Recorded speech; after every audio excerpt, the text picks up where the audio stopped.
Auditeurs, auditrices, nous voici. Nous sommes devant vous sous l'audition pour que vous puissiez nous écouter sur le message qu'on voudrait que vous puissiez capter à partir d'aujourd'hui. Nous supposons que vous serez attentifs parce que ce message peut transformer votre vie et depuis les jours que vous aurez à le capturer, plutôt à l'avoir dans votre téléphone ou sur ordinateur ou dans votre télévision. C'est pourquoi nous allons nous présenter. Celui qui vous parle s'appelle Frère Merveille. Je ne suis pas seul, je serai avec un frère qui va se présenter aussi. Je m'appelle du nom de Frère Oscar, serviteur de Dieu par la grâce de Dieu. D'accord, merci Frère Oscar. Je suis très content d'écouter, heureux d'être avec vous aujourd'hui dans cet audio que nous sommes en train d'enregistrer.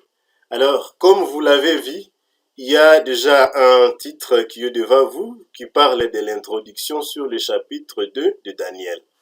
Il y a beaucoup de problématiques qui annoncent qui parle des problématiques qu'ont déjà relevé beaucoup d'auteurs, beaucoup des auteurs qui ont déjà parlé de Daniel chapitre 2.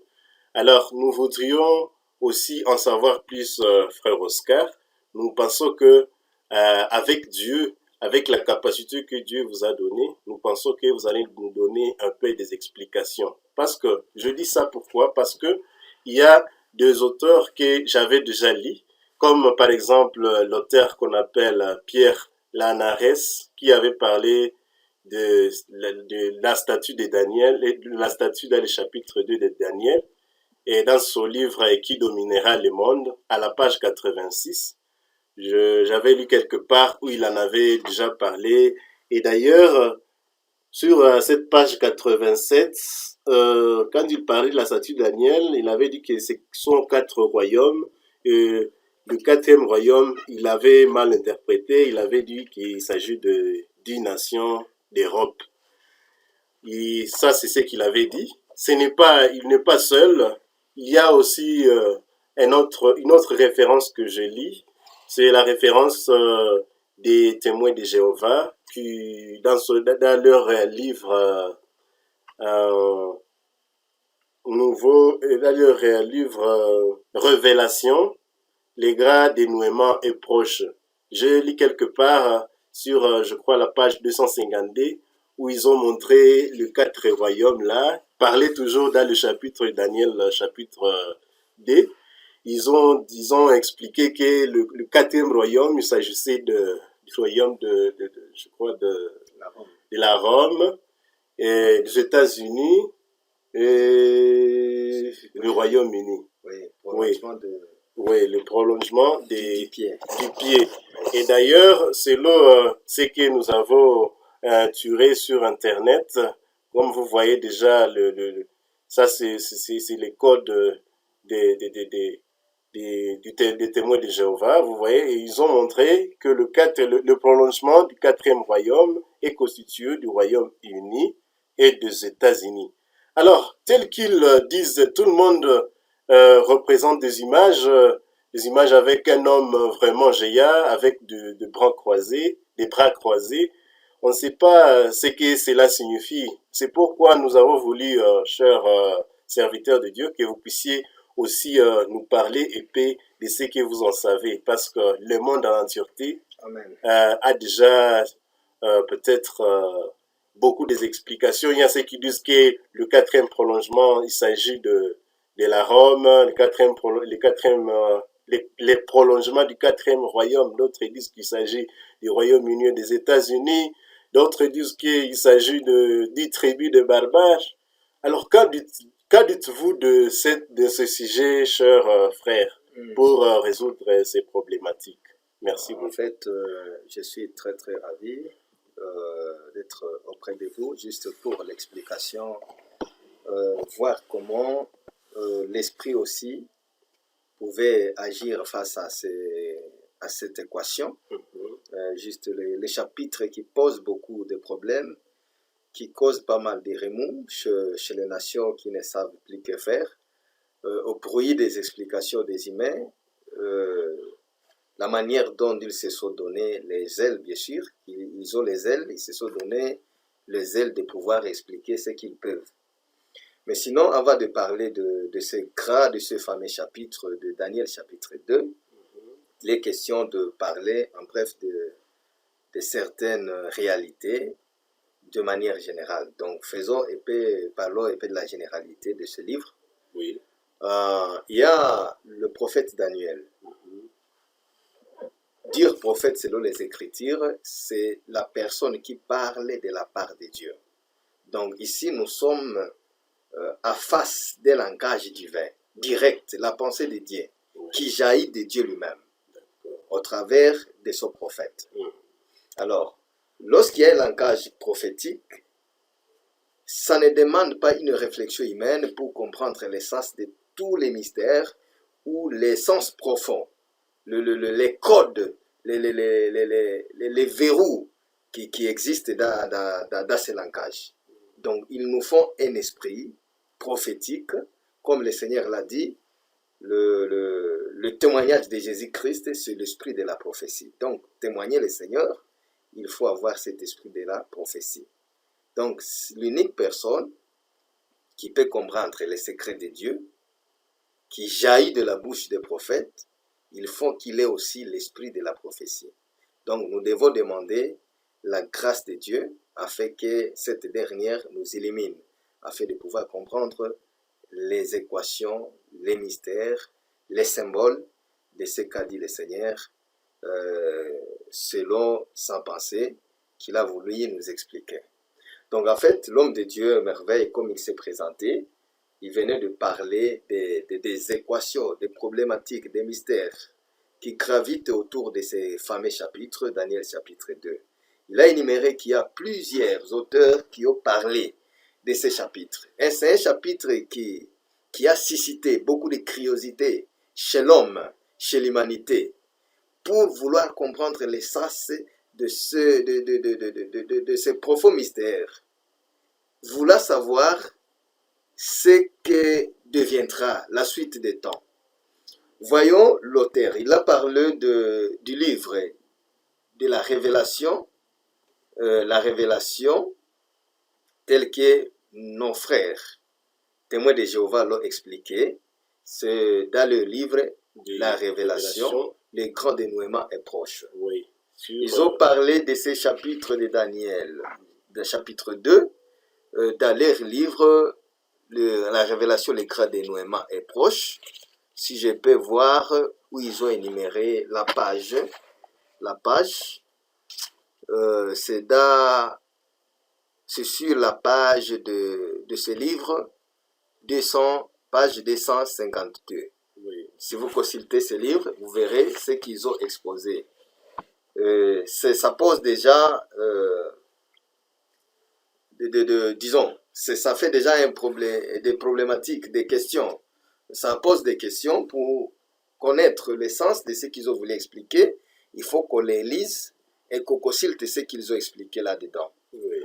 Voici, ils ont énuméré la succession de cette puissance mondiale. Selon le fameux chapitre de Daniel, chapitre 2. En parlant de cette puissance, donc, en voulant énumérer les 7 têtes de la bête, ils ont parlé de l'empire, la puissance mondiale égyptienne, c'est-à-dire l'Égypte. Ils ont parlé de la Syrie, ils ont parlé de Babylone. Babylone, c'est ce qui fait l'introduction de la statue de Daniel. Donc, la tête de l'or, ce qui fait l'empire babylonien. Ils ont parlé de l'empire médo-perse. Ils ont parlé de la Grèce ou l'empire de Java. Ils ont parlé de la Rome. Et ils ont parlé de l'empire, la puissance, l'empire anglo-américain, ce qui donne même le prolongement du pied. Et le prolongement du 4e empire, qu'on appelle l'empire romain, avec le prolongement des pieds qui sont ferro-argile. Ils ont dit que c'est le Royaume-Uni et les États-Unis, le ferro-argile. Ici, dans ce livre, Le Grand Dénouement, on a énuméré l'empire anglo-américain. Donc voilà, c'est ce que nous avons réussi à partir de nos frères témoins de Jéhovah lorsqu'ils ont voulu expliquer le sens du mystère du livre de Daniel chapitre 2. À cela, nous avons le second auteur, comme l'a indiqué Pierre Lanarès. Il se nomme Pierre Lanarès. Il a écrit ce livre intitulé « Qui dominera le monde ?» Ce qui dominera le monde, à sa page 87, nous avons parlé aussi de ces 4 puissances mondiales, comme il a énuméré. Il a parlé aussi de cette statue de Daniel chapitre 2. Il a parlé de l'or, a signifié cet or qui date depuis, il a mis même des dates là, il a chronométré ces chapitres prophétiques. Il dit l'or qui va de 605 avant Jésus-Christ et qui se close en l'an 539 après Jésus-Christ, ce qui fait même la durée de l'empire babylonien. Donc c'est Babylone, symbolisé même par les lions à partir du chapitre 7 de Daniel. À cela, depuis 539, nous avons l'empire de l'argent, qui sont même les symboles des bras et de la poitrine de la statue. Nous avons l'argent, les bras de la statue, qui date depuis 539 jusqu'à 331. C'est l'empire de l'argent qu'on appelle Médeux et de Médo-Perse, ou l'empire des Médés et de Perse, symbolisé par l'ours, selon lui, à partir du chapitre 7 de Daniel. Nous avons l'empire de l'Éré qui va de 331 jusqu'à 146. L'Éré, c'est l'empire Grèce, c'est l'empire grec plutôt, ou c'est la Grèce, symbolisée par les léopards, selon Daniel chapitre 7. Et puis après, nous avons l'empire fer, qui symbolise même le pied de la statue, car l'Éré symbolisait, c'était le ventre. Explique le ventre de la statue de Daniel, les haches ou le ventre des raies. Et puis nous avons le pied de fer qu'on a appris, qui était le symbole de la puissance romaine. La puissance romaine, ce qui symbolise même la bête monstre en Apocalypse, disons en Daniel chapitre 7. Et puis après, l'empire fer, vient l'argile et le fer, ferro-argile, le symbole même de pied de la statue de Daniel, ce qui fait même les symboles, selon lui, il a énuméré les orteils, les 10 orteils, qui sont les 10 nations de l'Europe, c'est là qu'il a dit. Ça, c'est Pierre Lanarès, ou alors les 10 cornes de la bête, selon Daniel chapitre 7. Voilà, au moins, toutes les idées convergent dans le même sens. L'idée de témoin de Jéhovah, ils ont parlé de la Babylone, ce qui fait l'or, l'argent, c'est les Perses, les raies, c'est les Grecs, et les fers, c'est la Rome. Le même auteur, comme Pierre Lanarès, il revient à l'idée des témoins de Jéhovah. Là, il va parler de la Babylone, le Médo-Perse, la Grèce et la Rome. Nous avons aussi un autre livre ayant comme auteur, et s'intitule Le Nouveau Dictionnaire Biblique.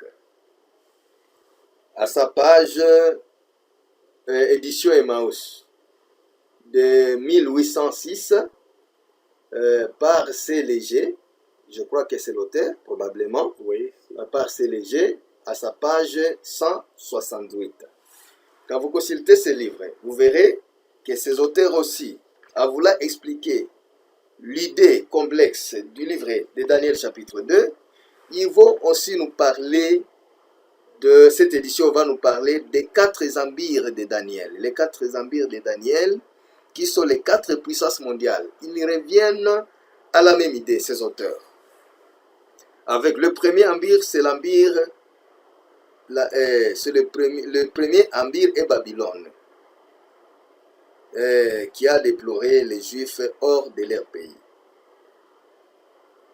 Il y a le deuxième empire. Le second empire est d'épée 3 fois. On retrouve ses caractéristiques, sa dualité dans les bras et la poitrine de la statue.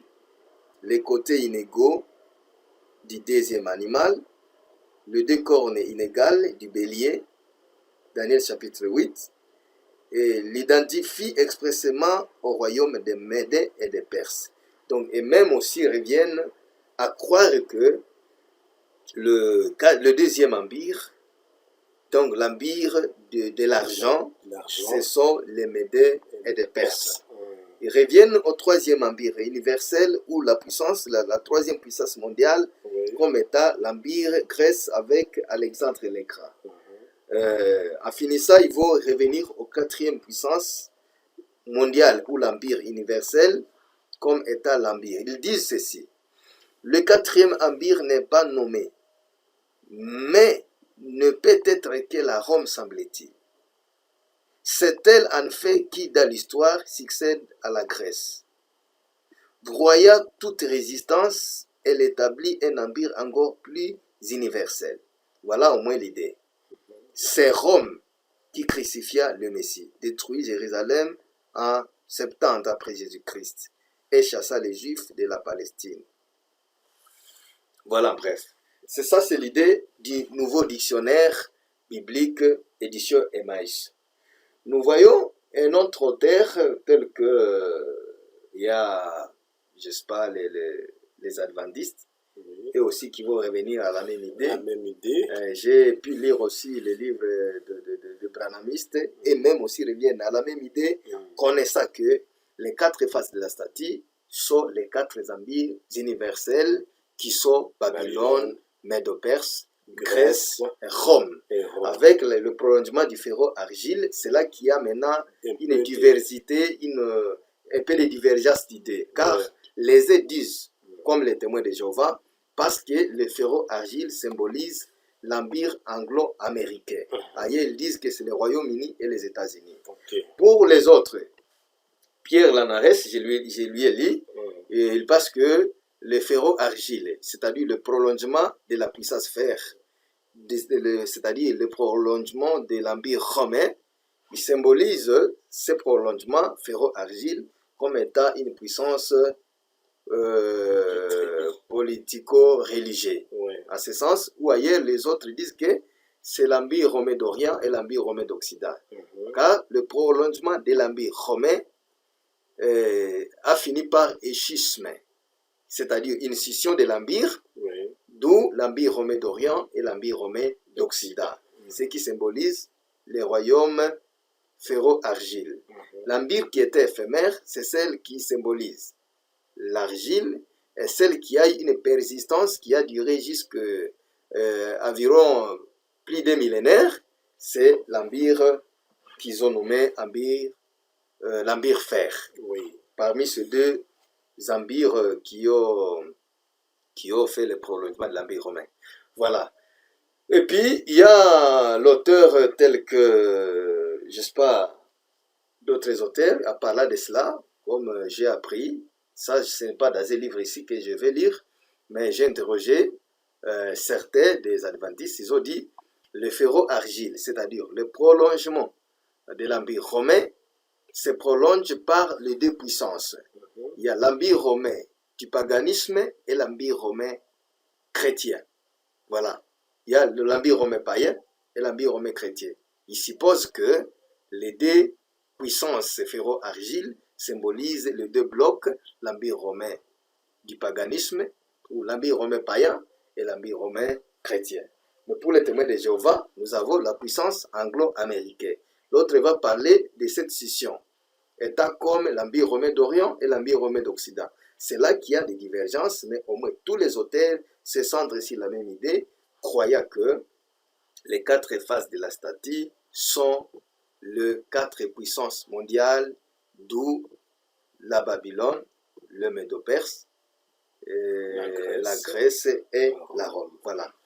Maintenant, nous avons des questions. Voilà, au moins en bref, pour cette généralité, c'est ce que nous avions à dire, à donner cette lumière selon l'idée des hommes, l'idée des différents auteurs. D'accord. Je remets la parole à mon interrogateur ou l'interlocuteur.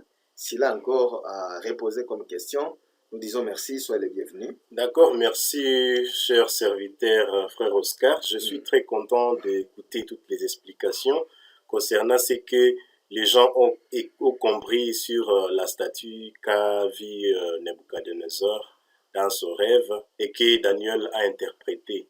Comme vous l'aviez dit avant, que ce que le prophète Daniel a dit dans son livre, sont des paroles, ou soit c'est un livre prophétique, qui veut dire que ça vient de Dieu. Et les interprétations, normalement, ne devraient pas venir de nous-mêmes. Nous devrions normalement attendre l'Esprit de Dieu pour que c'est lui qui vienne nous donner les explications correctes sur ce qui concerne la statue.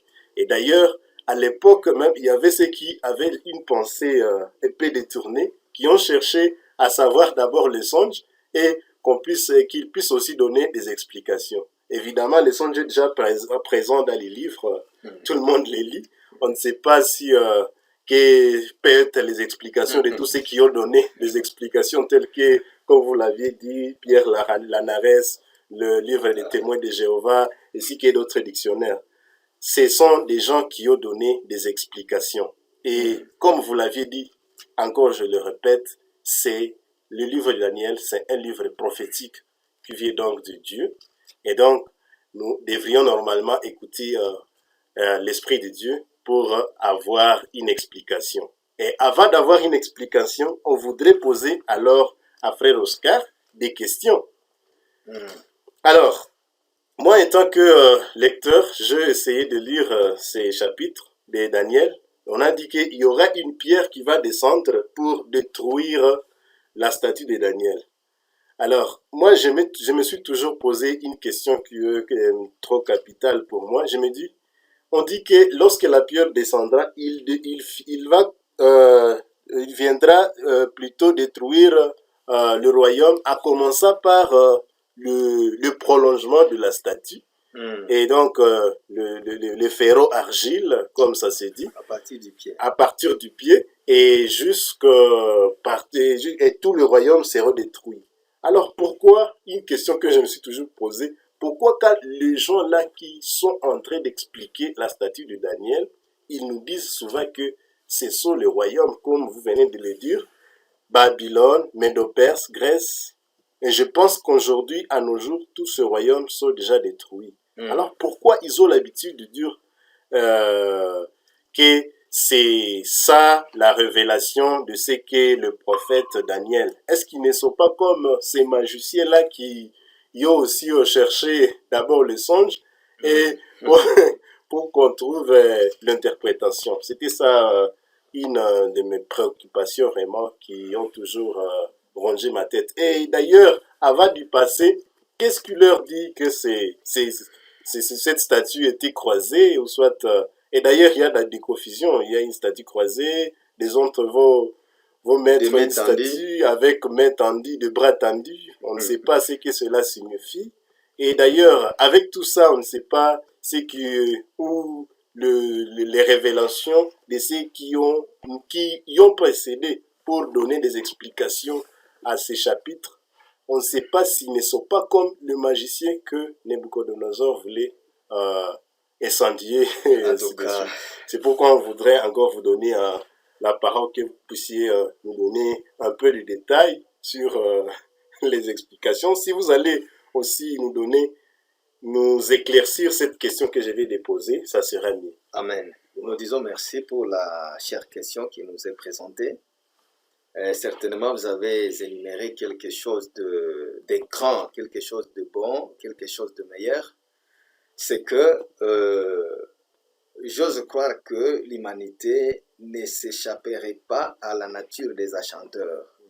Car surtout, les acheteurs de Babylone, lorsque Nebuchadnezzar a posé le problème de trouver la personne qui pouvait lui expliquer son songe, il a posé la question, celle qui me donnera l'explication, c'est cette personne-là qui aura d'abord donné les songes que j'ai eus. C'était ça la première, la base de l'explication. Oui, c'était la première. Seule la personne qui sera capable de donner les songes, c'est celle-là qui sera aussi capable de donner l'explication. Et voilà nous avons eu cette grâce-là que le songe nous a été donné par Daniel. Malheureusement, quoique le songe a eu lieu, a été donné, il y a toujours des dérapages. Oui. C'est-à-dire, les personnes d'aujourd'hui ne sont pas différentes à celles qui étaient des achandeurs des Chaldéens, les sages de Babylone qui seraient mis à péril, qu'on allait égorger. Donc, pourquoi cela? Avec le problème d'abord de la statue tel que présenté devant nous. Comprenez que l'évangile que nous avons n'est pas un évangile figuratif, c'est-à-dire un évangile basé sur des figures. Il a été interdit dans la parole. Le Seigneur a dit que nous devons prendre garde, car le royaume des cieux ne vient pas de manière à frapper les regards. Voilà, mais les gens échappant, voulant échapper à ce que le Seigneur a dit, ils se sont forgés les idées et ils ont imposé la loi de faire voir le royaume pour que ce royaume soit un royaume qui leur arrive de manière à frapper les regards. Ce qui fait maintenant une contradiction entre les hommes et Dieu. C'est-à-dire faire une statue, dessiner, faire l'image de la statue, cela vraiment n'est pas la base, ne ferait pas la base de notre explication. Voilà, dans la même confusion, si on demandait à Nabucodonosor, lorsque tu as vu la statue dans ton songe, la statue était-elle croisée selon les bras, croiser les bras, ou c'était une statue à main levée, à main tendue? Et voyez même l'espacement des jambes. Les gens imaginent, il y en a d'autres statues avec des jambes croisées et les autres avec des jambes écartées. Voilà. Donc la notion de la pédagogie de la science de Dieu n'est pas celle de la pédagogie des hommes. Comprenez que la pédagogie de Dieu, quand vous lisez en Galates, on va dire que la loi nous servait de pédagogue à nous amener vers Christ. Or, dans la loi, il n'y a pas de décès, il n'y a que des lois seulement. C'est-à-dire, au lieu de mettre la parole dans le sens des images, des décès, il fallait s'abstenir. Il faut faire un langage de loi. Et c'est pourquoi d'ailleurs il y a des confusions comme vous venez de le dire. Voilà, déjà la confusion se pose sur le problème des images. Des images, oui. Or, tout cela arrive parce que les gens n'ont pas voulu être soumis à la loi de Dieu qui dit le royaume de Dieu ne vient pas de manière à frapper les regards, car le royaume est au milieu de nous. C'est pourquoi la confusion commence déjà à partir des décès. Mais la même confusion, je l'ai repérée dans un livre, et surtout chez Pierre Lanarès, lui qui a dit, parler de la petite pierre. Il a dit, le 5e royaume, c'est le royaume de la petite pierre. Et lorsqu'il a parlé de la pierre qui descendait, lorsque je me suis dit, la petite pierre, pourquoi c'est une petite pierre? Lorsque moi je lis Daniel, je n'ai pas eu le problème de la petite pierre. On m'a parlé de la pierre. Et je pense qu'avant le détail, avant l'explication détaillée, il est convenable de commencer par la lecture du chapitre, de ce chapitre, pour la meilleure compréhension. D'accord, merci beaucoup, cher serviteur de Dieu. Nous allons donc passer à une lecture. Soyez attentifs à l'Orient, à l'Occident, au Septentrion et au Méridien pour que vous puissiez écouter ce que Dieu veut vous dire dans la journée d'aujourd'hui et que le Seigneur Jésus-Christ vous bénisse. Ok, merci. Nous allons lire, comme le chapitre est long, nous allons lire à faisant des sauts ou des pauses, juste pour que nous puissions, la lecture puisse nous permettre d'aboutir à ce bout. Nous allons lire le chapitre 2 de Daniel au nom de Jésus. Amen. Le second année du règne de Nebuchadnezzar eut des songes. Il avait l'esprit agité et ne pouvait dormir. Le roi fit appeler les magiciens, les astrologues, les enchanteurs et les chaldéens pour qu'ils lui disent ses songes. Ils vinrent et se présentèrent devant le roi. Le roi leur dit, j'ai eu un songe. Mon esprit est agité je voudrais connaître ces songes. Les Chaldéens répondirent au roi, en langage araméen, en langue araméenne. Ô roi, vis éternellement. Dis les songes à tes serviteurs et nous en donnerons l'explication. Le roi reprit la parole et dit en Chaldéen, la chose m'a échappé. Si vous ne me faites connaître les songes et son explication, vous serez mis à pièces et vos maisons seront réduites en état d'immondice. Mais si vous me les dites les songes, et son explication, vous recevrez de moi des dons et des présents et des grands honneurs. C'est pourquoi dites-moi les songes et son explication. Ils répondirent pour la seconde fois que les rois disent les songes à ce serviteur et nous en donnerons l'explication. Le roi reprit la parole et dit, je m'aperçois en vérité que vous voulez gagner du temps parce que vous voyez que la chose m'a échappé. Si donc vous ne me faites pas connaître les songes, la même sentence vous enveloppera. Tous, vous voulez vous préparer à me dire des mensonges et des faussetés en attendant que les temps soient changés. C'est pourquoi, dites-moi les songes et je saurai si vous êtes capable de m'en donner l'explication. Les Chaldéens répondirent au roi, il n'est personne sur la terre qui puisse dire ces songes, qui puisse dire ce que demande le roi.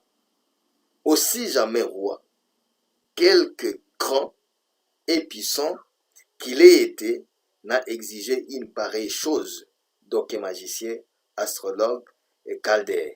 Ce que le roi demande est difficile.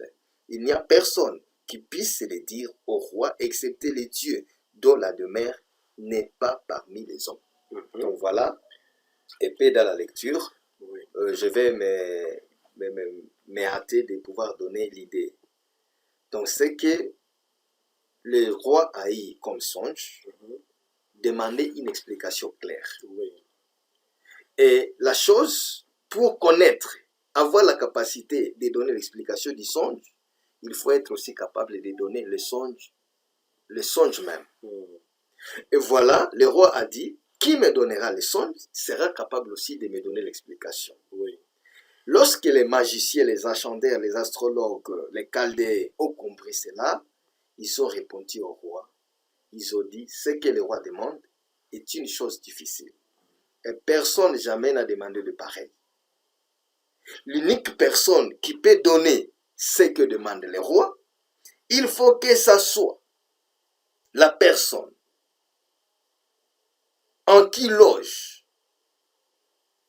ou que ce soit des dieux qui n'existent pas, qui n'ont pas de demeure parmi les humains. Au verset 11, ce que le roi demande est difficile, et il n'y a personne qui puisse le dire au roi, excepté les dieux dont la demeure n'est pas parmi les hommes. Donc l'unique personne ayant droit à parler de ce chapitre, il faut que ce soit un Dieu dont sa demeure n'est pas parmi les humains.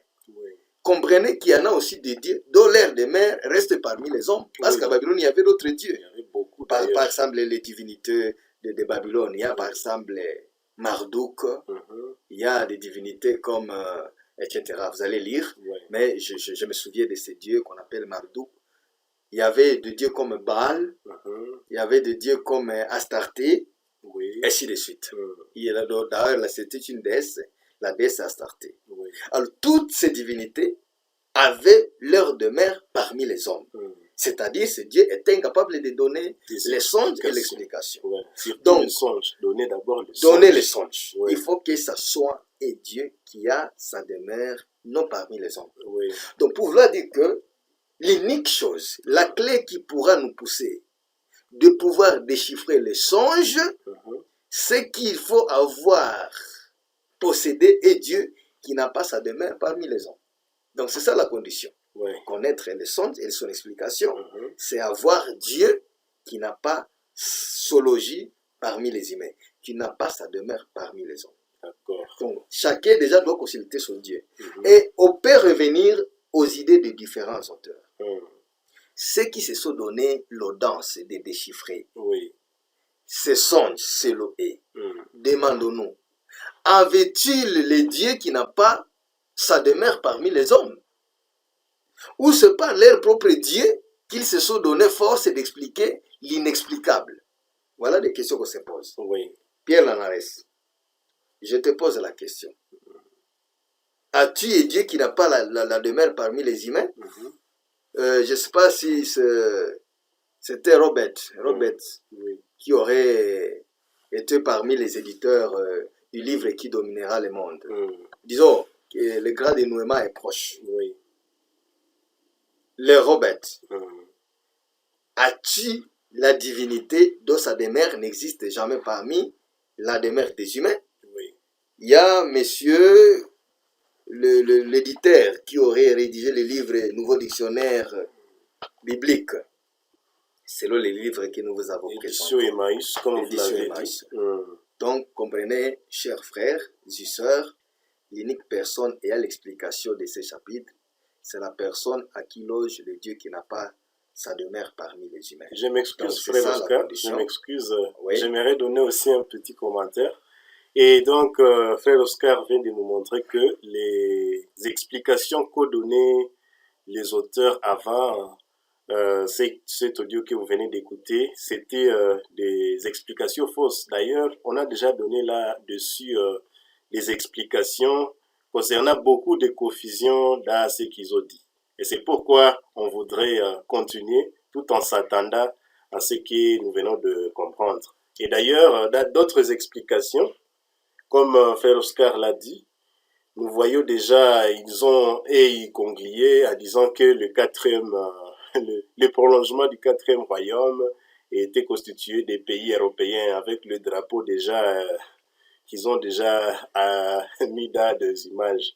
C'est pourquoi je voudrais aussi donner ces commentaires disant que, en tout cas, ils ne sont pas différents de ce que les magiciens, les Chaldées ont voulu plutôt démontrer au roi Nebuchadnezzar. Merci beaucoup. Okay, merci beaucoup. Je voudrais que vous puissiez continuer. Tout en continuant, peut-être je vais à m'excuser Oui. chez les auditeurs. Mhm. Et peut-être ils peuvent se demander pourquoi vous les condamnez alors que vous n'avez pas encore démontré peut-être la profonde réalité Oui. des erreurs qu'ils ont commises. D'accord. Alors, si on peut retirer la parole, Mhm. mais nous tous ensemble, Oui. nous allons y revenir pour Mhm. comprendre l'essence profonde peut-être de ces jugements. D'accord. Et ce n'est pas nous qui jugeons, mais nous Mhm. passons la parole entendue va pouvoir nous juger. D'accord, merci. L'unique condition, c'est quoi? Mhm. C'est que l'unique explicateur, permettez-moi, l'unique personne qui peut expliquer, Mhm. c'est la personne à qui loge le Dieu ou un Dieu qui n'a pas sa demeure parmi les humains. D'accord. Et si donc la première confusion loge sur déjà des décès, Oui. donc les images, Oui. bras croisés, bras tendus. Mhm. Donc voilà. Si Frère Merveille déjà s'est hâté de pouvoir dire, de donner son point de vue sur les jugements, Oui. c'est parce qu'il y a déjà la confusion sur les images. Déjà que vous sur voyez, les images, que vous voyez devant vous. on voit des membres inférieurs déjà Alors, écartés et d'autres un peu étroites. Il y en Ainsi a de d'autres suite. bras, des jambes croisées, des choses comme ça. Oui.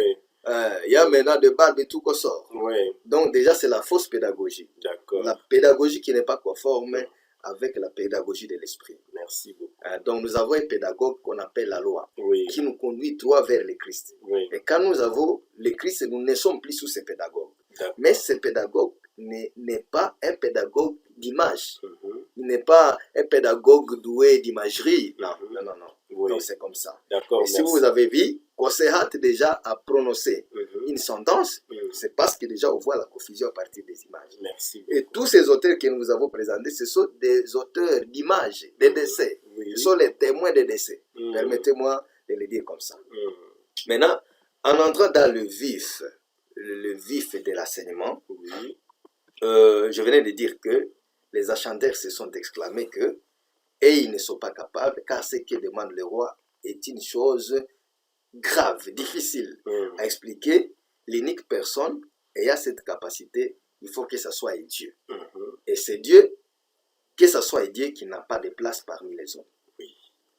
Je dis qu'il y en a aussi d'autres dieux qui ont des places parmi les humains. Mhm. Mais ici, il est question des dieux qui ne demeurent pas parmi les hommes. Donc, c'est Dieu qu'on ne peut même pas dessiner. Oui. Comprenez que ces achandeurs ici, ils avaient l'idée, ils avaient la sagesse, leur sagesse folle, Mhm. et ils savaient que eux, ils avaient de Dieu parmi les hommes. Oui. Donc, eux-mêmes disaient, si c'était un achandeur ou un astrologue, Mhm. s'ils pouvaient aller demander l'équation à Marduk, Mhm. ou soit à Boal, ils savaient que Boal est incapable de donner l'explication.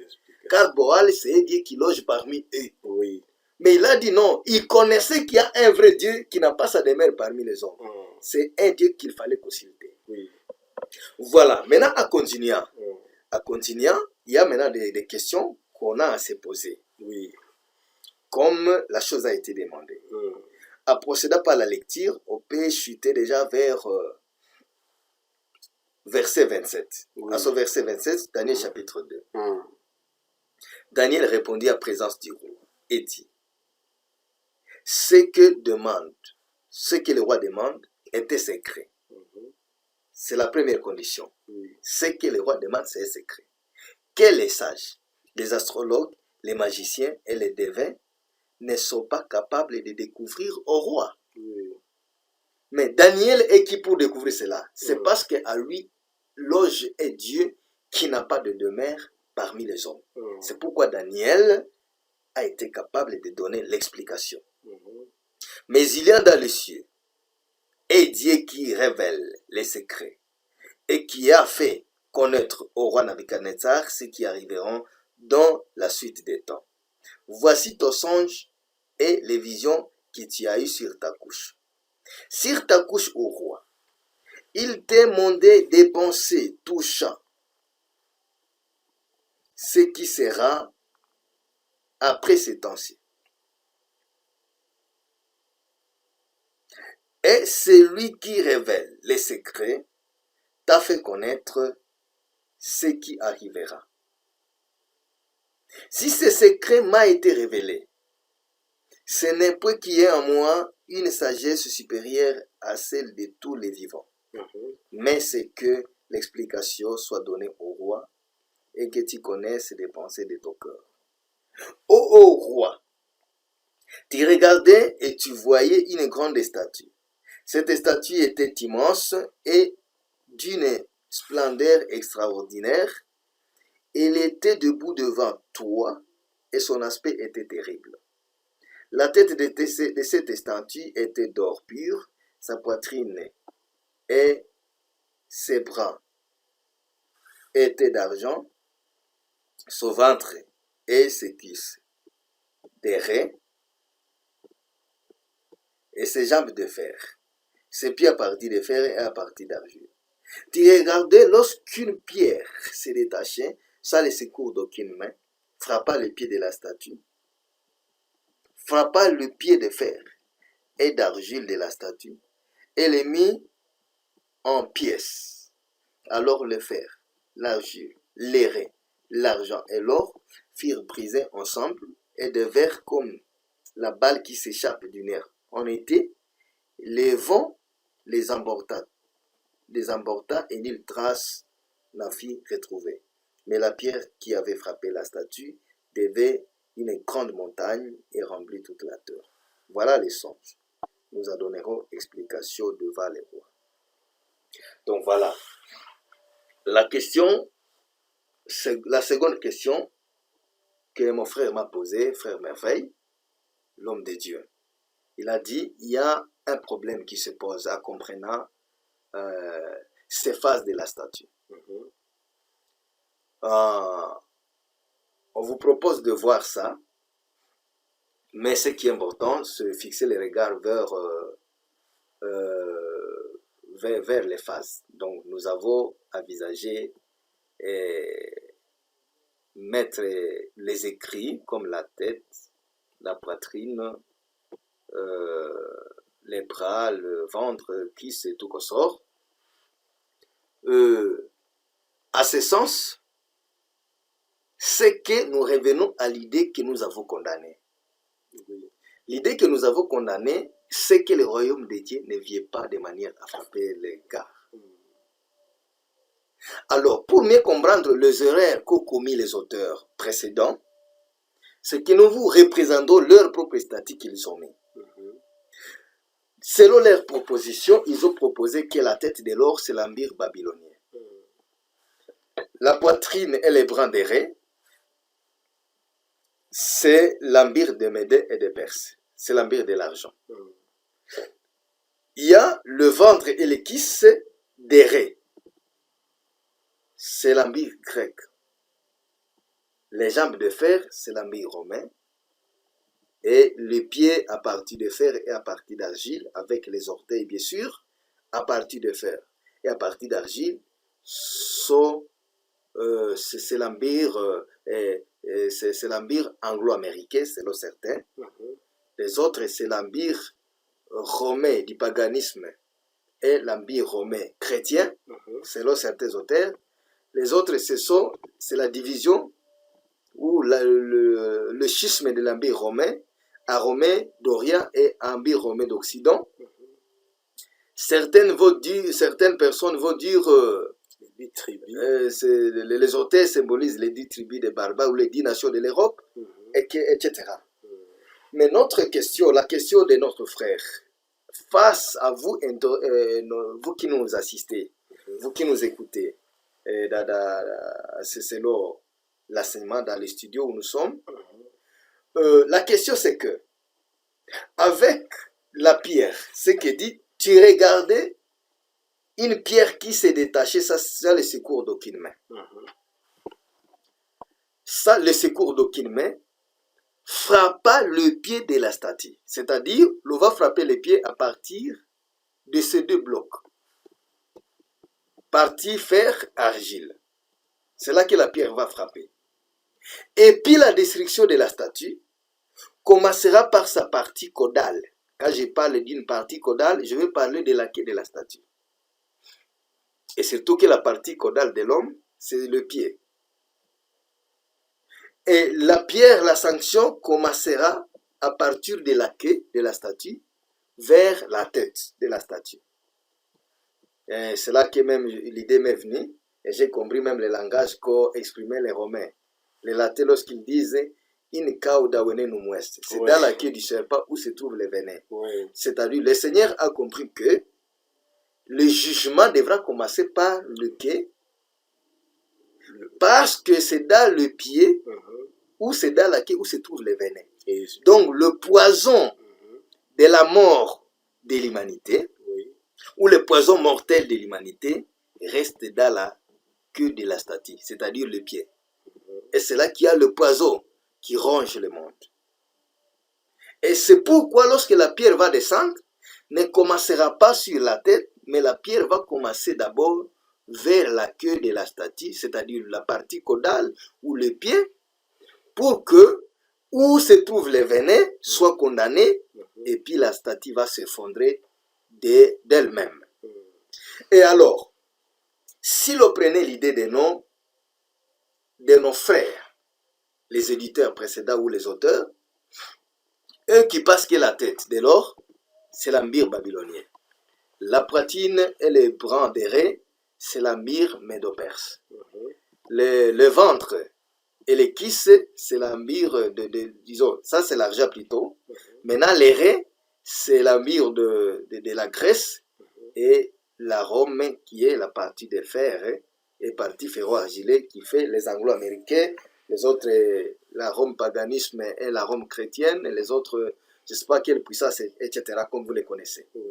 Maintenant, notre question est celle-ci, la question noble que le frère s'est posée. Pourquoi, lorsque Dieu a annoncé la chute de la statue, si Dieu faisait mention de ces royaumes, selon l'histoire, pourquoi la condamnation commence au dernier royaume avant la chute du premier?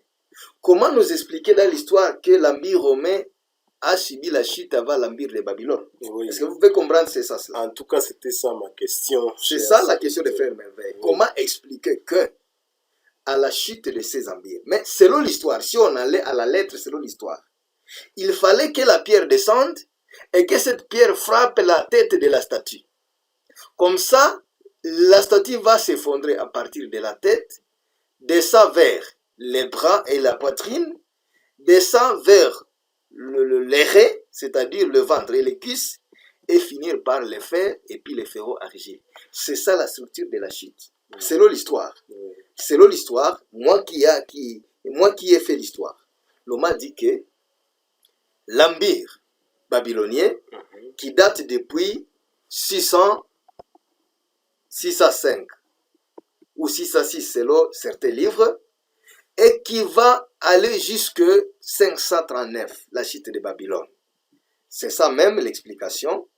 De 606, voilà, ici, nous avons l'image où on parle de 606 à 509. Ici, il y a une autre auteur qui parle de 605 à 539 avant Jésus-Christ. C'est ça l'histoire. Après cette date, déjà, ces dates ici nous indiquent que à partir de 539, c'était la fin de Babylone. Donc Babylone n'allait plus exister. Était déjà détruite. La tête était déjà détruite. Donc la tête n'était plus avant que la pierre ne descende. Ça, c'est vous comprenez.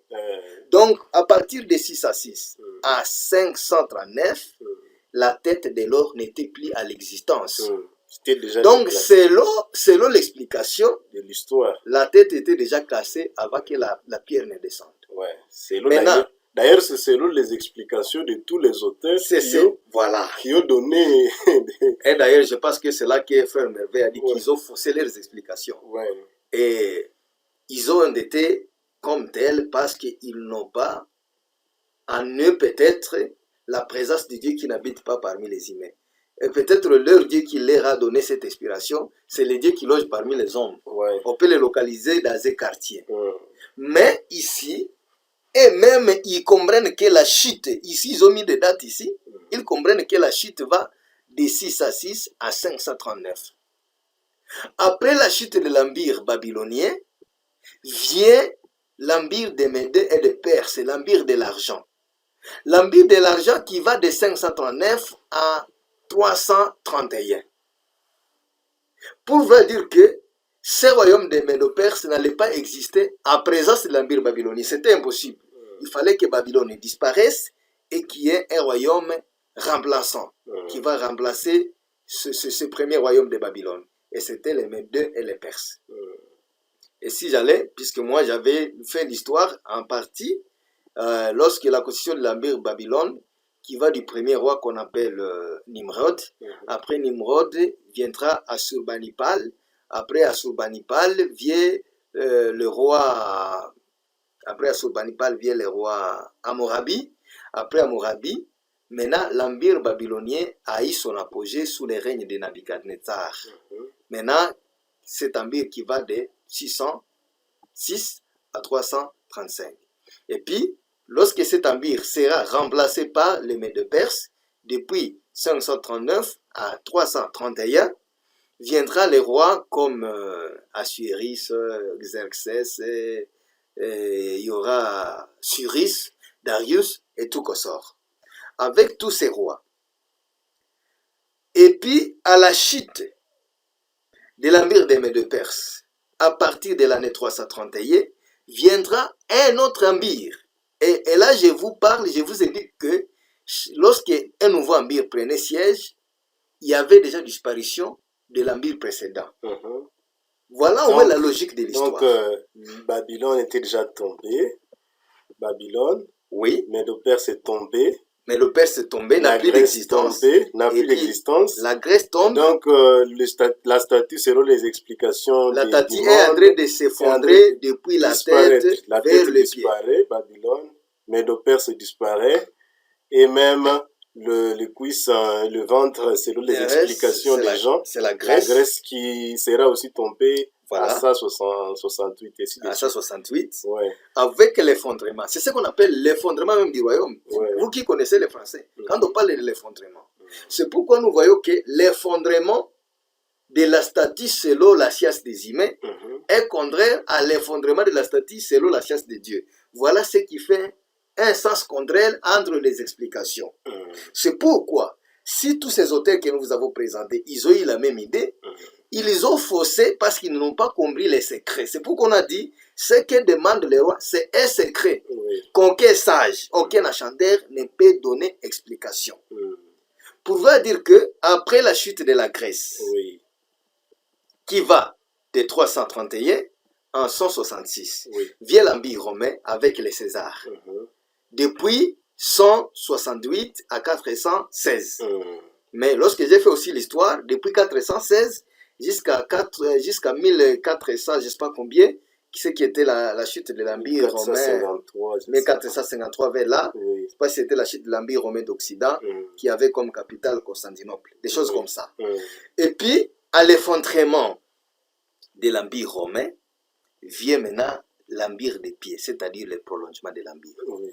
Maintenant, voici ce que Dieu a amené comme correction, à vouloir corriger l'idée des achantaires. Oui. Déjà qui se donnent force de vouloir expliquer des choses, auxquelles ils sont incapables de donner explication. Oui. Lorsque Dieu vient corriger l'idée des achantaires, c'est qu'il a amené le sens contraire de la chute de ces empires. Lui, selon ce que Dieu connaît, lui le juge des nations, il a dit, lorsque mon jugement va s'abattre contre la statue, contre cet empire, Oui. moi, la chute de l'empire commencera du dernier empire.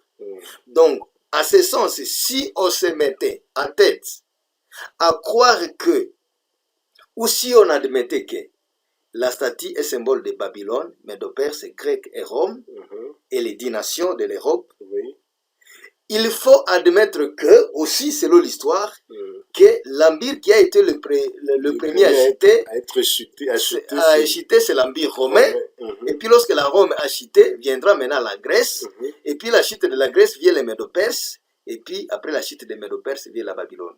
Il faut aussi qu'on accepte que la chute de ces royaumes va dans ce sens-là. Mais frère Oscar, si on acceptait que cela soit ici et que la Rome, ça soit le premier empire qui était chuté, normalement ça devient une confusion même dans l'histoire. Et ce n'est plus l'histoire. Ce n'est plus l'histoire. Et donc les choses divines ne sont pas basées sur l'histoire. Voilà, c'est ce qui donne à nous, c'est ce qui nous fait comprendre que Dieu ne faisait pas mention des notions historiques. Oui. Donc, jamais les Saintes Écritures ne peuvent s'expliquer par l'histoire.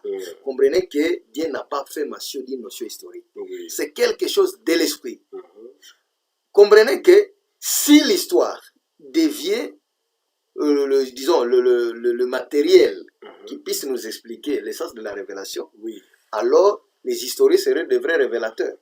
En tout cas. Alors on va dire que ce sont les historiens qui sont les vrais révélateurs. Mais malheureusement sur cette image, ceux qui ont suivi l'image, malheureusement sur cette image, on montre la confusion que ce qui est écrit déjà dans les Écritures où on nous dit que c'est à partir du pied, à partir du prolongement du pied, que la pierre est descendue, ou la pierre est descendue plutôt. Lisons au nom de Jésus, ce chapitre est clair. Oui. Il est dit ceci. Tu regardais au verset 34. Tu regardais lorsqu'une pierre s'est détachée sans les secours d'aucune main, frappa les pieds de la statue. Frappa le pied de la statue. La pierre n'a pas frappé la tête de la statue, puisque la chute de la statue, selon l'histoire, va de la tête aux pieds. Mais la chute de la statue, selon l'Esprit de Dieu, selon la révélation des Écritures, va des pieds à la tête. Ce qui fait le contraire. Le contraire de ce que tout le monde dans le monde entier a expliqué sur la statue de Daniel, qu'a vu Nabuchodonosor dans le chapitre Daniel chapitre 2. Et voilà ce qui nous amène à conclure que l'explication de tous ces auteurs est fausse. Puisque ce n'est pas une notion à bricoler. En tout cas, donc il faut être clair. Si on est auprès des historiens, aucun historien ne peut être d'accord avec nous que la Rome a chuté avant la Grèce. Et la Grèce a chuté avant les Médo-Perses. Et les Médo-Perses ont chuté avant les Babyloniens. Aucun historien ne peut être d'accord avec nous. Voilà pourquoi, si on amenait ceci, vouloir anéantir l'explication historique, c'est question de dire à l'historien que ce que le Seigneur a voulu signifier, c'est que lorsque la statue sera condamnée, la chute commencera par le dernier royaume. Puisque la présentation de la statue le roi Avi, le premier empire. Au royaume, c'était la tête. Oui. La succession, et où soit la présentation de la statue, va de la tête aux pieds. Mais la chute de la statue va des pieds à la tête. Voilà au moins ce que nous allons vouloir signifier dans notre problématique. Alors, si la statue ne signifie pas ce que les gens ont expliqué selon l'histoire, comprenez qu'il y a une explication claire sur ces chapitres. Donc, nous vous invitons dans notre prochaine audio de nous écouter avec beaucoup d'attention, mais aussi en amenant vos questions. Soyez attentifs dans la prochaine audio, dans les prochains audios plutôt, ou la prochaine séance. Soyez aussi prêts à poser des questions. Nous vous montrerons ce que l'Esprit a dit, les dieux qui ne logent pas parmi les humains. L'unique capable de donner l'explication claire sur la part de la statue. Aussi pour donner la même référence à concluant, car nous allons vers la conclusion, comprenez que ces mêmes hommes et ces auteurs, donc nous citons Pierre Lanarès, il y a aussi celui le livre des témoins de Jéhovah, qui dominera le monde, un dictionnaire où le nouveau dictionnaire biblique édition Emmaüs. Édition Emmaüs 1806. Il y a aussi le sens des adventistes. Et tous les auteurs. Tous les auteurs que vous allez citer partout dans le monde. Que vous allez citer dans le monde. Ils convergent vers cette même idée. Même les théologiens, j'ai lu aussi quelque part la présentation de la statue par Monsieur Martin Luther, il a convergé toujours vers cette idée. Maintenant, ceux-ci, ils ont compris que l'or, c'est Babylone, symbole du lieu, c'est le chapitre 7 de Daniel. L'argent, ce sont les Perses, avec la présentation des lourds, c'est le Daniel chapitre 7. Voilà, nous avons déjà l'image. Voilà l'image de la même compréhension. De la compréhension. Il y a la tête de l'or symbolisée par les lions. Les bras et la poitrine des raies symbolisés par l'ours. Les ventres et les cuisses des raies symbolisés par les léopards à 4 têtes. Et les pieds, les jambes de fer symbolisées par la bête monstre. Alors, ce qui me dit que peu, on dit bête monstre, et ils ont considéré directement cette bête ici comme une bête monstre. Voilà l'imagination qu'on a essayé de tourner là-dessus avant.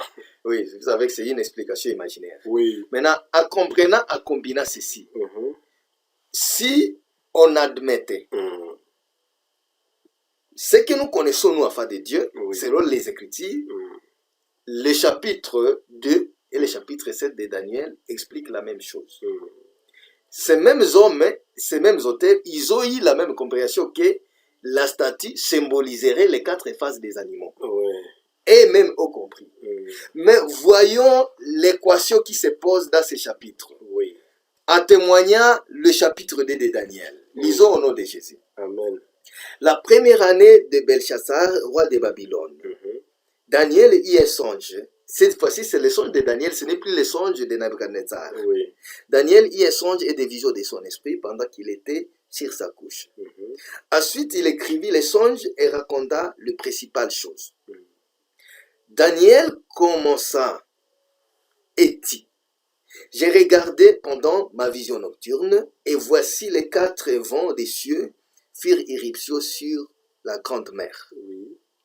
Et 4 grands animaux sortirent de la mer, différents l'un de l'autre. Le premier était semblable à un lion et avait des ailes d'aigle.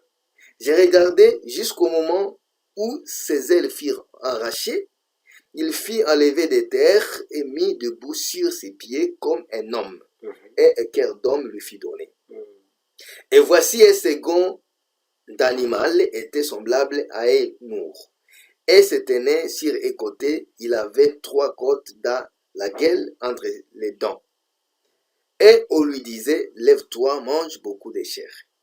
Après cela, j'ai regardé, et voici un autre était semblable à un léopard, et avait sur les dos 4 ailes, comme un oiseau. Cet animal avait 4 têtes, et la domination lui fit donner.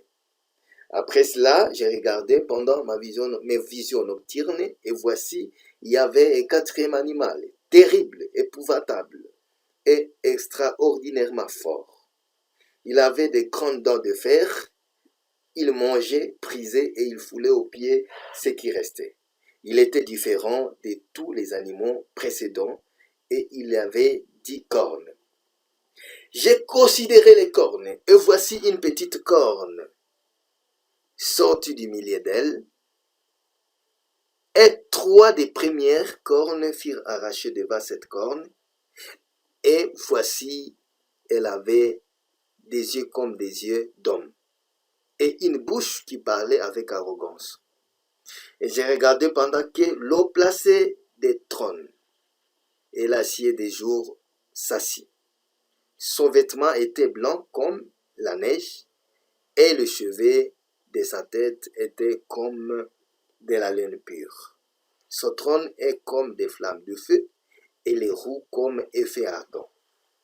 Un fleuve de feu coulait et sortait de devant lui. 1000 milliers le servaient et 10 000 millions se tenaient à sa présence. Les juges s'assirent et les livres furent ouverts.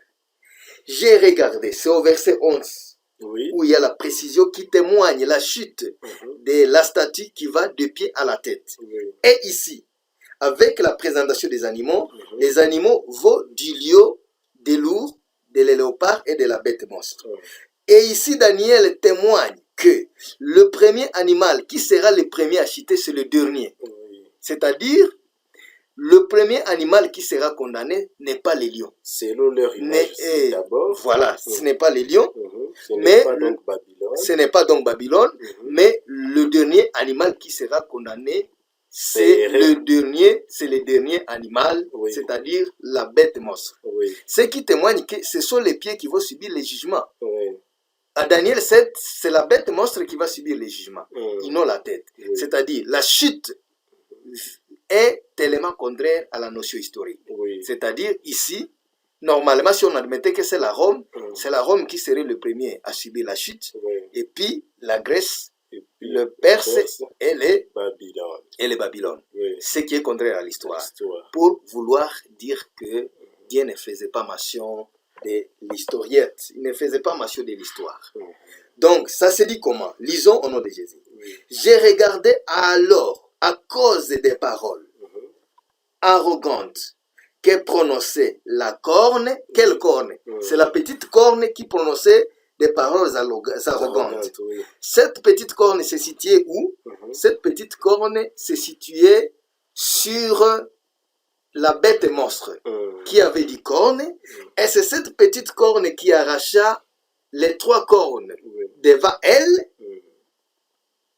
et après avoir arraché, c'est cette corne qui avait les yeux comme les yeux d'homme et qui proférait des paroles arrogantes. Alors voici ce que l'Esprit dit. J'ai regardé, alors, à cause des paroles arrogantes que prononçait la corne, et tandis que j'ai regardé, l'animal fit tuer. Quel animal? C'est le dernier animal. Le dernier, C'est-à-dire, voilà. Alors, il faut que ces auteurs nous prouvent comment la Rome a été le premier empire à être condamné avant Babylone.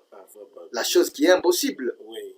Donc voilà, donc nous insistons sur le fait que Daniel chapitre 2, Oui. Daniel chapitre 7 n'est pas un enseignement lié à des notions historiques. Oui. Jamais l'histoire ne peut dévoiler ses secrets. Et nous attendons la présence de Dieu qui n'habite pas parmi les hommes de nous fournir une explication claire sur ces grands mystères. C'est pourquoi Daniel a dit ce que les rois demandent était secret. Donc ça, c'est un mystère. Daniel lui-même qui a été parmi les voyants, puisque la statue a été vue par Nabuchodonosor, mais les 4 animaux ont été vus par Daniel. Daniel a dit ceci aussi. Moi, Daniel, j'ai l'esprit troublé au-dedans de moi, et les visions de ma tête m'effrayèrent. Quelle vision? Lorsqu'il voyait ces animaux. Oui. Je m'approchais de l'aide de ceux qui étaient là, et je lui demandais ce qui était là, et je lui demandais ce qu'il y avait de vrai dans toutes ces choses. Dans toutes ces choses. Donc Daniel aussi ne comprenait pas. Il demandait ce qu'il y a de vrai dans toutes ces choses. Pour montrer que c'est secret. il me les dit et m'a donné l'explication. Ces 4 grands animaux, ce sont 4 rois qui se lèveront de la terre. Ok. Et nous, c'est que lorsque nous entrerons dans le vif de l'enseignement, en expliquant ces mystères, au moyen de l'esprit qui loge en nous, l'esprit qui n'habite pas parmi les humains, on va commencer d'abord d'expliquer que ce sont des rois. Ce ne sont pas d'abord des royaumes. Oui. Ce ne sont pas, loin d'être des royaumes, d'abord ce sont des rois. Donc, le premier animal, c'est un roi. Ces 4 animaux, ce sont 4 rois qui s'élèveront de la terre. Oui. Daniel chapitre 7. Daniel 7 au verset 17. Oui. Et puis, on va expliquer quand est-ce que ces animaux, loin d'être d'abord des royaumes, comme les gens supposent, ce sont d'abord des rois. Mais une précision vient au 4e animal. Oui. Au verset 23. Il me parla ici, uniquement pour le 4e animal. Oui. Le 4e animal, c'est un 4e royaume qui existera sur la terre. Oui. C'est le 4e, c'est au 4e animal, c'est le 4e animal qui est démontré comme un roi, mais aussi comme un royaume. Mais sur les 3 animaux précédents, ce sont des rois. Oui. Et voilà, nous serons en train de corriger la fausse lecture de différents auteurs.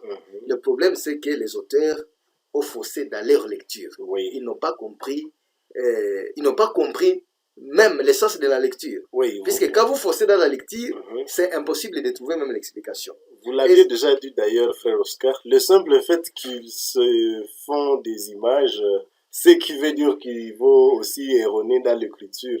Voilà. Oui. Quand vous péchez déjà par vos images, vous croisez les bras d'une image non croisée. Oui. Vous croisez, ou vous tendez le bras d'une image, d'une photo. Oui. Ce que l'auteur n'a pas vu, oui. Déjà vous faussez. Et c'est de ceux-là même qui donne l'inspiration de votre explication. Oui. Donc vous faussez déjà dans la lecture, même dans la compréhension, dans la vision, alors toutes les explications deviennent fausses. Oui. Donc voilà au moins en bref ce que je vais dire. Les Écritures nous révèlent que les royaumes derniers, qui sera la première à être condamnée, c'est la dernière royaume qui a été présenté à dernier lieu. C'est-à-dire, même lorsque nous allons vous parler de l'âge de la statue, vous allez comprendre la durée, l'âge de la statue. Comprenez que la tête est plus âgée que le pied. Les bras sont plus âgés que les reins, que le ventre. Et le ventre est plus âgé que les jambes. Et les jambes plus âgées que les pieds. Et lorsque nous vous présenterons la notion de l'âge, vous comprendrez la notion d'état sur la statue. Mais ce que vous faites, ce que les auteurs ont mis ici, les 539 au 531, ça c'est du pur mensonge, vu que l'histoire, si on interrogeait l'histoire va dire que moi je n'ai pas expliqué la statue. C'est vous qui m'avez pris et m'a adapté à vos pensées, à vos pensées, à vos avis pour m'amener afin de vous expliquer ce que vous ne comprenez pas. Mais si on interroge l'histoire dans sa perfection, l'histoire va refuser que lui n'a pas fait mention de l'explication de la statue de Daniel. Vu que l'histoire est claire, jamais le dernier empire ne peut chuter avant le premier. Mais ici, lorsque nous allons présenter l'âge, le premier empire est plus âgé que la dernière. Mais que le dernier plutôt. Mais c'est le dernier empire qui sera condamné avant le premier. Ou alors, pour mieux comprendre ensemble, nous voulons dire que la tête, c'est le père des bras et de la poitrine. Et les bras, c'est le père du ventre et des cuisses. Et les cuisses et le ventre, c'est le père des pieds, des jambes. Et puis, les jambes, c'est le père des pieds. Pour vous dire que ces étapes-là se succèdent dans leur hiérarchie et ils se respectent. Jamais les pieds ne diront que je suis plus âgé que la tête. Jamais. Jamais la poitrine ne peut dire qu'il est plus âgé que la tête aussi. Mais celui qui est le plus bébé, donc le plus enfant, c'est celui qui sera le premier à être condamné. À être détruit. Et c'est lui qui constitue même le venin de la mort de l'humanité. Puisque le venin, la mort, se concentre dans les pieds. D'accord. Et si vous voyez, si le monde est en train de se garer, c'est parce que le monde n'a pas vu la tête. Oui. Il n'a même pas vu les bras et la poitrine. Le monde n'a pas vu en face le ventre et les cuisses, non plus les fers. Mais celui que vous rencontrez là en chemin, c'est le pied. Le pied. Mais... Et lorsque le pied vous a accueilli, vous, quand vous vous égarez, il vous amène chez les fers. Et puis le fer vous amène chez les reins, et les reins vous met entre les mains des bras, c'est-à-dire l'argent, et l'argent vous cède à la tête. Et la tête, c'est le dernier. à vous compléter. Et nous reviendrons, puisque c'est encore un mystère, nous parlerons de cela. Mais peut-être, je ne sais pas si vous pouvez encore me permettre, si encore à reposer comme question, mais en bref, c'est ça même l'explication. Nous sommes en train d'expliquer le chapitre 2, les équations, les problématiques qui s'y trouvent, les secrets, en les comparant à des différentes idées des différents auteurs face à ce que l'Esprit veut exprimer. Ce que nous parlons et ce que nous exprimons, c'est ce que Paul a dit, et ma parole et ma prédication ne reposait pas sur le discours persuasif de la sagesse, mais sur la démonstration d'esprit et de puissance, afin que votre foi fût fondée non sur la sagesse des hommes, comme l'histoire, bien sûr, mais sur la puissance de Dieu. Ici, c'est la puissance de Dieu qui va expliquer la statue. Ce n'est pas la sagesse des hommes comme l'histoire. Comprenez que l'histoire, c'est la sagesse des hommes. Et d'ailleurs, pour montrer que c'est la sagesse des hommes, cela dépend de chacun. Un auteur a dit l'Empire Babylone commence de 605. Et l'autre va dire 6 à 6. Entre ces deux, qui a raison? Qui a raison à celui qui a dit le pied de ferron argile correspond à 10 nations, et l'autre dit autre chose. Oui, voilà. Et l'autre va dire qui a raison entre celui qui croit que le pied et l'argile sont les symboles de la puissance anglo-américaine. L'autre va dire non, la puissance des pieds ferro-argile symbolise peut-être l'empire de la Russie, puisque la Russie est devenue forte. Actuellement, l'Angleterre n'est plus connue. Peut-être à son époque, les deux puissances qui existaient, c'était l'Angleterre et l'Amérique. Mais maintenant, nous avons la puissance. Il y a maintenant actuellement, il y a deux concurrents. Il y a l'Amérique et la Russie. Voilà les deux puissances. Peut-être l'autre va dire non, moi je comprends que les pieds et les fers, c'est l'empire de la Russie et l'Amérique. Peut-être après, d'ici quelques jours, ce sera le Congo. Ou soit la Chine qui va dominer aussi. Voilà, aussi la Chine aussi. Quelqu'un viendra, il va dire aussi sa vie. Sa sagesse aussi. Sa sagesse est venue dire que c'est la Chine qui devient le pied. Alors, si on se mettait à marier la prophétie avec les événements et les idées des hommes, on sera en train d'erroner. Et on n'est pas différent des achandeurs, des magiciens et des chaldéens de Babylone. Donc voilà, il nous faut la démonstration d'esprit et de puissance. Donc nous voulons juste signifier que tout ce que vous avez vu, Babylone, Médo-Perse, empire grec, romain, cela n'a pas de rapport avec la statue de Daniel. D'accord, merci beaucoup frère Oscar, nous vous avons bien capté et nous sommes très contents. C'est pourquoi on vous dit, chers auditeurs, auditrices, que ce débat est ouvert. Vous aurez à poser des questions, c'est pourquoi nous allons vous laisser le numéro qui sera peut-être le numéro de WhatsApp et d'autres numéros que vous pouvez appeler en cas où vous avez des questions concernant ce débat. Ah oui, vous pouvez énumérer ce numéro. Oui. Nous avons les numéros de notre compte. Nous avons 09 92 20 38 86. Je répète, 09 92 20 38 86. À ce numéro, le numéro WhatsApp, nous serons là, nous serons prêts à vous écouter et à répondre à votre préoccupations, à vos préoccupations différentes. Je pense que le second numéro est à énumérer. Oui, le second numéro, c'est le numéro d'Orange 084 31 02 813. Ce sont les numéros que vous pouvez appeler quand vous aurez des questions, mais je crois qu'on vient de vous laisser beaucoup de choses. Si vous nous suivez très bien, vous aurez beaucoup de questions et nous pensons que à vous répondant, vous serez capable de monter en sagesse Amen. et croître en esprit. Et que Jésus-Christ vous bénisse. C'est la fin. Nous allons donner la dernière parole au frère Oscar pour qu'il puisse conclure le débat. Nous disons merci vraiment pour votre écoute, votre attention, aussi votre constance. Nous sommes prêts à répondre à n'importe quelle question, toute question concernant la Sainte Parole et les Saintes Écritures ou concernant les religions. Ça, nous sommes prêts par la grâce de Dieu à répondre à toutes ces questions. Sinon, à la prochaine occasion, nous aurons encore ce temps de revenir à la même matière, à ces chapitres. Nous croyons que nous serons tous bénis ensemble par l'Esprit de Dieu. Il y a l'Esprit de Dieu qui est le témoignage même de sa parole. Et il est dit que Dieu est esprit et il faut que ceux qui l'adorent en esprit et en vérité. Quand nous parlons de l'Esprit de Dieu, nous parlons de Dieu lui-même. Oui. Son nom c'est Jésus-Christ, comme nous l'avions déjà expliqué dans des vidéos ou des enseignements précédents. Connaissant que nous adorons le seul vrai Dieu, le Dieu unique, c'est Jésus-Christ. Il s'appelle Père, étant au-dessus de tous. Il est Fils, étant parmi tous. Saint-Esprit étant en tous. Donc c'est ce même Dieu qui est Père, Fils et Saint-Esprit. Je le répète, il est Père lorsqu'il est au-dessus de tous. Il est Fils lorsqu'il est parmi les hommes. Emmanuel, Dieu avec nous. Il est Saint-Esprit lorsqu'il est en nous.